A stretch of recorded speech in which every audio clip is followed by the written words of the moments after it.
Hello friends. एक video और बना रही हूँ। एक क्वेरी और है, वो है इंटेंसिटी की। इंटेंसिटी को हम कैसे बच्चों को सिखा सकते हैं और ऐप के थ्रू कैसे बता सकते हैं। ऑब्वियसली इसमें हम ऐप का भी यूज़ कर ही सकते हैं और वैसे भी इंटेंसिटी कैसे बच्चों को सिखा सकते हैं। So intensity means variation या लेवल ऑफ डिफरेंसेस। मतलब किसी चीज़ को आप किस तरह से वेरिएशन में कैसे फील कर रहे हैं। फॉर एग्जांपल मान लीजिए लाइक और डिसलाइक का ही एग्जांपल ले लेते हैं कि ये मैंने अपने वेबिनार में भी इसका एग्जांपल दिया था। मेरे बेटे का एक वीडियो बताया था कि जिसमें वो बता रहा है कि उसको क्या क्या चीज़ें, मतलब कौन सी चीज़ ज़्यादा पसंद है, कौन सी चीज़ कम पसंद है।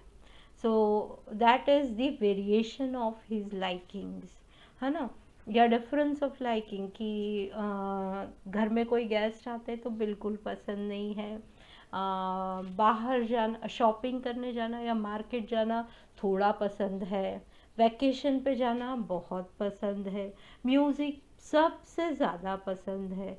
So this is the variation in his liking या different types of his likes. तो ऐसा तो जो इंटेंसिटी है उसकी लाइक्स की वो बढ़ती चली जा रही है अलग अलग चीज़ों के साथ। ऐसा ही जैसे दूसरा एक एग्जांपल हो सकता है टेस्ट का कि मान लीजिए कोई चीज़ है जो वो बिल्कुल पसंद नहीं है। एक सब्ज़ी है जो बिल्कुल पसंद नहीं है, दूसरी सब्ज़ी है जो थोड़ी पसंद है, तीसरी कोई सब्ज़ी है जो बहुत ज़्यादा पसंद है। सो ये सारी चीज़ें हमारे बच्चों को हम कैसे सिखा सकते हैं और इसमें हम ऐप का यूज़ कैसे कर सकते हैं। तो इसके लिए और फिर ये चीज़ हम इमोशन के साथ भी कर सकते हैं। जब हम इमोशनल रेगुलेशन सिखाते हैं, सेल्फ इमोशनल रेगुलेशन सिखाते हैं, तो उसमें भी इस चीज़ का यूज़ कर सकते हैं और वो बहुत हेल्पफुल होता है। मतलब आई टेल यू कि वो बहुत हेल्पफुल होता है बिकॉज़ ये मैं अपने बेटे के साथ एक्सपीरियंस कर रही हूँ। सो ये वेरिएशन सिखाएंगे आप तो आपके बहुत काम आएगा। ये मैंने अपने बेटे को कैसे सिखाया कि 0 to 5 की आप एक स्केल ले सकते हैं इसके लिए। So 0 is the least and 5 is the most. So least to most जाना है। अब इसको आप कलर कोड भी कर सकते हैं, अलग अलग कलर्स उसमें दे दीजिए और टेबल टॉप पे कई सारी एक्टिविटीज़ करिए। मतलब अगेन आप अलग अलग उसको चॉइसेस दीजिए कि अगर यहाँ, मतलब ये आप एक क्वेश्चन दीजिए कि अगर तुम मार्केट जाते हो तो तुमको कैसा लगता है, अगर तुम टॉय के साथ खेलते हो तो तुमको कैसा लगता है। ऑब्वियसली इसके लिए पहले वो लाइक्स और डिसलाइक समझ में आना ज़रूरी है, बट मैं एक जनरल बात बोल रही हूँ। इस तरह से आप उनको वो वेरिएशन सिखा सकते हो, वो इंटेंसिटी सिखा सकते हो, है ना। उसी में टेस्ट के साथ भी ऐसा ही है। टेस्ट में भी हम लीस्ट टू मोस्ट जा सकते हैं और इसको हम मतलब अलग अलग वर्ड्स भी दे सकते हैं। आप गूगल में सर्च कर लीजिए, हर एक नंबर के लिए एक वर्ड दे दीजिए। So their vocabulary will also develop. अब जैसे मैंने अपने बेटे के लिए ऐप में फूड कैटेगरी में एक टेस्ट का भी फोल्डर बना रखा है। तो उसमें मैंने उसको 3 ऑप्शन दे रखे हैं, ओके, गुड और यमी। अभी रिसेंटली संडे की आपको बात बताती हूँ कि उसके लिए मैंने तो स्पेशल खाना बनाया था, क्योंकि अभी आजकल ना वो मतलब मेरे से थोड़ा सा, उसको मैं हर चीज़ में दुश्मन नज़र आती हूँ because he is now a teenager. तो मदर सब बच्चों को यही लगती है थोड़ी, हाँ, उसको ऐसा लगता है कि मैं उसको हर चीज़ के लिए फोर्स करती हूँ ऐसा। तो एनीवेज, तो उसको थोड़ा खुश करने के लिए मैंने उसकी पसंद का खाना बनाया था। मैंने उसको पूछा कि हाउ इज़ द दाल तड़का बनाई थी उसके लिए, तो ही सेड यम्मी। और फिर मैंने पूछा कि हाउ इज़ द पुलाव, तो he said yummy. And what about the सब्जी, मिक्स वेज बनाया था उसके लिए, तो ही सेड ओके। तो that means कि he is able to differentiate between the taste and he is able to tell the वो जो डिफरेंस, टेस्ट का जो डिफरेंस है वो बता पा रहा है, वो फील भी कर पा रहा है और उसको बता भी कर रहा है। ऑब्वियसली फील तो सभी कर पा रहे, लेकिन he is able to express that. तो ये जो चीज़ है हम पहले उनको कॉन्क्रीट वे में सिखाएं और उसके बाद फिर वो हमको बता सकते हैं। तो इस तरह से हम सिखा सकते हैं। आप पहले 0 to 5 का एक स्केल बना के और फिर उसको उससे करेंगे तो बच्चों को समझ में आएगा, फिर ऐप में डाल सकते हैं। तो ये टेस्ट के लिए मैंने डाला है। उसके अलावा जब हम इमोशनल रेगुलेशन सिखाते हैं तो उसमें भी यूज़ कर सकते हैं। जैसे मैंने फीलिंग्स फोल्डर में 3 फीलिंग्स के लिए उसके साथ उस ये डाला हुआ है, एंग्री के लिए, हैप्पी के लिए और एंजाइटी के लिए। एंग्री को भी एक फ़ोल्डर बनाया है, हैप्पी का भी एक फ़ोल्डर बनाया है और एंजाइटी का भी एक फ़ोल्डर बनाया है। और एंग्री में भी 3 स्टेजेस दिए हैं, एंजाइटी में भी 3 स्टेजेस दिए और हैप्पी में भी 3 स्टेजेस दिए।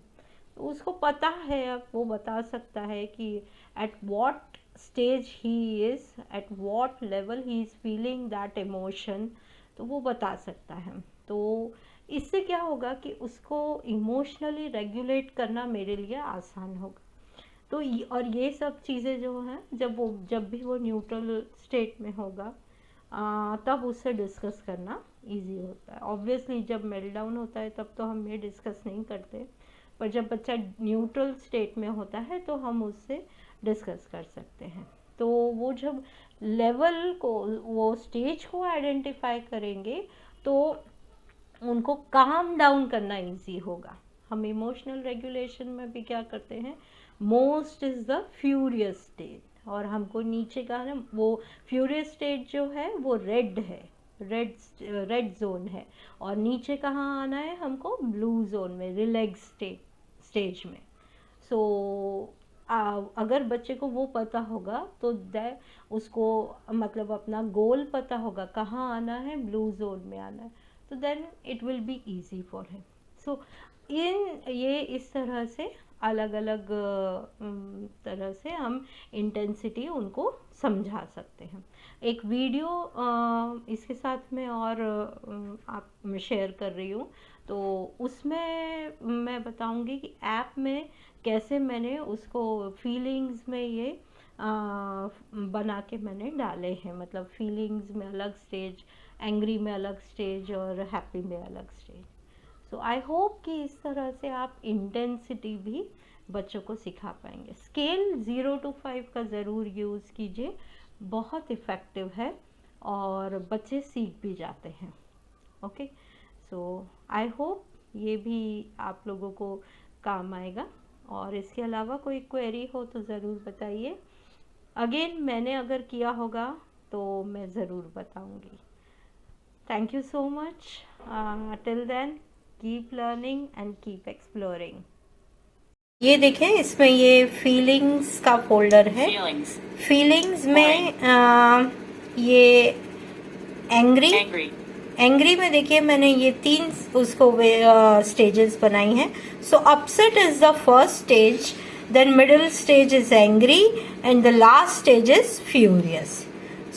ही can identify that at what stage he is at, है ना। वो बता सकता है कि वो किस लेवल पे, उसका जो एंगर है वो किस लेवल पे है, यहाँ से वो आइडेंटिफाई कर सकता है। और अगर इससे भी इजी है, आप 0 to 5 का स्केल बनाएंगे, उसमें अलग अलग कलर्स बनाएंगे। मतलब 5 जो है वो रेड है, उसके नीचे ग्रीन है, फिर येलो है और नीचे लास्ट में ब्लू आएगा। वो भी एक तरीका हो सकता है बच्चों को स्टेजेस समझाने का। सो मेरे बेटे का जो लेवल है वो ये इजीली समझ सकता है, इसलिए मैंने ऐसा डाला है। फिर उसके बाद है हैप्पी का, तो हैप्पी में मैंने ये हैप्पी डाला है। सो नॉर्मल केस में जो हैप्पीनेस हम फील करते हैं वो, then content and then thrilled. तो थ्रिल्ड में मीन्स वो मोस्ट हैप्पीनेस, जो सब बहुत ज़्यादा हैप्पीनेस अगर वो फील कर रहा है, सो दैट इज थ्रिल्ड। और इमोजी जो है, इमोजी मतलब हमारे लिए किसी ब्लेसिंग से कम नहीं है। वो इमोजी बहुत अच्छे से डिलीवर करते हैं एक्सप्रेशन को। तो इमोजी मैंने यूज़ किए हैं, वो बहुत पहले से इमोजीज को अच्छे से आइडेंटिफाई कर लेता है, रिकॉग्नाइज कर लेता है। और वैसा ही एक एंजाइटी में बनाया है। Anxiety, so anxiety is concern, first stage is concern, next is worried and third is anxious. So ऐसा है। तो अभी मतलब और ये जो है एंजाइटी का जो है, जब वो एंजाइटी फील कर रहा है या उसको मेल्ट डाउन हुआ है या वो अग्रेसिव है, तब तो बिल्कुल ही यूज़ नहीं करेंगे, या तब तो उसको मैं बिल्कुल नहीं पूछूंगी। हाँ, जब वो न्यूट्रल स्टेट में है तब मैं उससे बात करके और तब मैं ज़रूर पूछूंगी कि वो जो एंजाइटी वो फील कर रहा था या वो एंगर जो वो फील कर रहा था, वो किस स्टेज का या किस लेवल का एंगर था, तो तभी वो बता पाएगा। सो इस तरह से मैंने कुछ इमोशंस में ये डाला है। तो ऐसा आप भी कर सकते हैं। और अगेन आपको अपने बच्चे के हिसाब से ट्राई करना पड़ेगा कि वो कैसे समझता है, वेदर वो ये इमेजेस से समझ पाएगा या स्केल से समझ पाएगा, that you have to try. I hope this will also help you. Thank you.